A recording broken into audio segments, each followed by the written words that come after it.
This is insane. Life is Fun by TheOdd1sOut hit 100 million views. That's such a big number. Oh, and he also reached 40 million subscribers recently. Congratulations on that. In this video, I want to talk about James as a YouTuber and also his first music video, Life is Fun. Obviously. James is one of the most successful YouTubers today. He's 23 years old and lives in the USA. His uploads consist of animated story videos mostly, but every once in a while, when he reaches a certain number of subscribers, he celebrates that with a special video. I think you all know what I'm talking about. Let's see what 10 million sprinkles looks like, shall we? Goodness. Oh, I'm getting hugged by all of my sprinkles. Anyway, he's very successful with this. I mean, he made about 80 million views and 100,000 subscribers in the last 30 days. But yeah, a year ago he uploaded a complete different video. Yes, I am talking about his very first music video. It was the first time he did something like this, so it was unclear how much his community would support it. It was definitely something of an experiment, but also a huge success. He also got a second channel on which he uploads random stuff from gameplay to an IQ test for his dog. Oh, and he got a huge team to help him with the animating of his videos. Now let's get back to the topic of this video. Life is Fun. Like I already said, it recently hit 100 million views. How did this happen? What was needed to complete a big project like this, and why would he even make a music video anyway? Well, let's find out, and if you want to support the channel, you can hit the like button. That way this video can be shared across the platform. And hit the bell if you want to see more videos like this. How did this get so much attention? So first things first, I think we all know this, but I still feel like we should consider it one more time. James is a YouTuber who normally creates story videos, not music videos. While it is completely normal for a music video to hit a few million views on YouTube, it's definitely not normal that they hit 100 million views. I mean, PewDiePie, for example, got more than 100 million subscribers, and it's not guaranteed that his songs reach 100 million views either, looking on his recent upload. I believe there are multiple reasons why Life is Fun got so much attention. The first reason will be the topic and the style of the video. A bright blue sky and a great beat awaits us as soon as we start the video. There's also this tiny face on the Life is Fun sign that makes the whole scene feel even more happy and cartoonish. And I mean, look at that boy's big smile. Who will dare to even think about clicking on another video before this one is done? I think you get what I want to tell you here. The video grabs your fucking attention and never wants to let go of it, or at least until this video is over. And except for that one person who is always trying to ruin the whole thing, the video is able to keep up the great mood. Wait, a person / boy in a band / Dave is interrupting the main character all the time? That's also a really catching thing. After he appeared once or twice in the video, you're already waiting for his part, wondering what he would say and how he could possibly turn everything good James has said upside down. Oh, and don't even get me started on how the setting changes in this scene. It changes from a colorful environment to a faded wallpaper in a hospital. All those small details work great together to make the video even better. So what we have here is basically two people fighting about whether life is fun or not. The video is interesting because of the plot between them.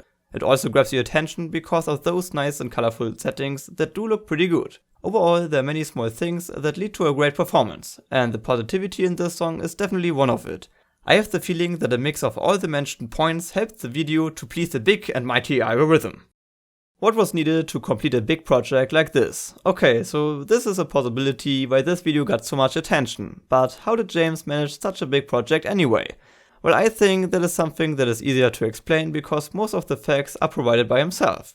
It all started with James and Dave having the idea of making a song together. They have the most important roles in the team. Okay, but how did they manage to do it? Working on this alone just isn't enough, unless you have no social life and work like 20 hours a day for a year. So they needed help. That's why James got a team of talented animators. There were people for doing parts of the animation, the background, storyboarding, and heck, there was even a person for making the instrumental for this. Some of these people were already involved in the working process of James' channel, because he obviously can't animate everything we see in his videos by himself. I mean, no one of you wants to wait several months for a new upload, right? Of course not. In the description I was able to find 11 links leading to people who worked on Life is Fun. 2 for musical stuff, including Dave, and 9 people for animations, background and storyboarding. That makes 11 people to work on this video, and counting in James adds up to a number of 12. For a regular story video, James needs the help of only 8 to 10 people instead of 11, because there's no one who has to work on music. And some of you might think that it doesn't make a lot of sense to let less people work on a longer video.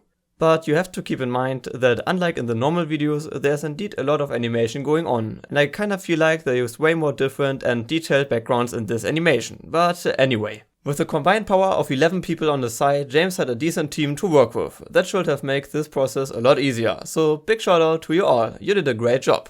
And yes, of course Dave had a huge impact on this project as well. Not only as a music producer, but also as someone who helps writing, finding ideas, finding inspiration, or even just being a supportive friend. Yeah, but why will James even make a music video? For that purpose, I again watched the complete making of video uploaded by Dave, and I really don't know how often I watched it at this point, but I do know that it is still entertaining.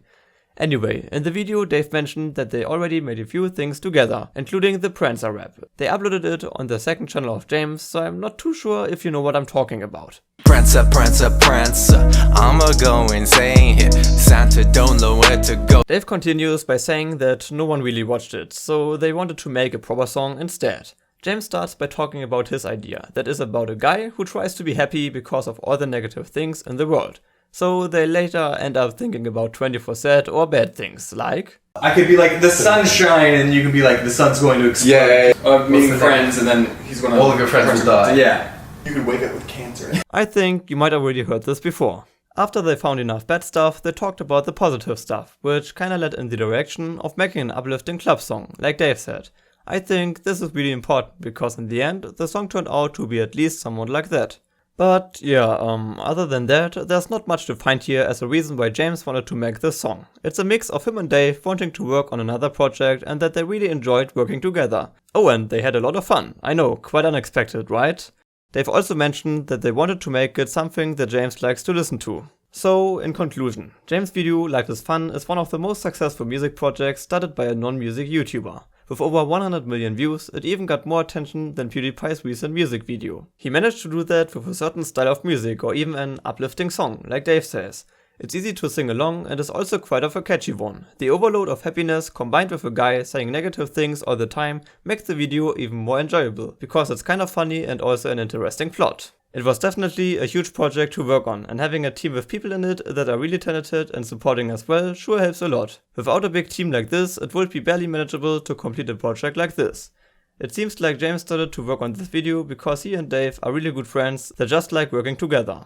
They wanted to work on a proper song, like Dave said, and I think they did a really good job on that. I can only add that I enjoyed the song as well and still listen to it from time to time, so I was kinda interested in the topic of this video as well. Anyway, I hope you enjoyed this video. It was a lot of work, so definitely leave a like and hit the bell if you want to see more content like this, because I would love to make more videos in that direction if you enjoyed it as well. Alright, thanks so much for watching, see you next time, bye!